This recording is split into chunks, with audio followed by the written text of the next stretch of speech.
Hi everyone, I want to quickly show you how to set notifications for the course so that you'll make sure to receive communication from me. So here we are on a home page of the course, and you want to go to your account. So it's this top left button here, and this may look a little different for you in student view, but you're going to see notifications here. So as an instructor, I might have different options, but I want you to pay attention to choosing two options for yourself that are very important. One is announcements. So whenever there is a new announcement in your course, it's important that you receive this. Often I communicate this way, and I want you to be able to see the announcements that are coming out because they're very relevant to what's going on in the course, and if you miss these, it can be detrimental to you.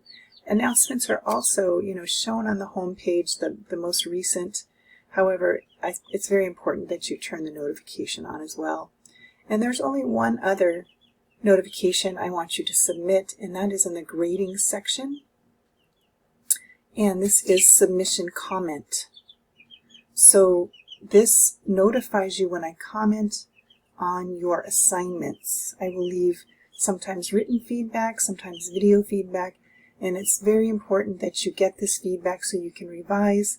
Often I ask for you to revise things in a certain time frame. So by receiving these notifications for submission comments, you're going to be able to see what I had to say very quickly and know that I have commented on your assignments. So please adjust these two notifications, submission comments and announcements, and turn those on, and that will go to your email, and that will be helpful. So thank you for doing that, and I look forward to working with you in the course.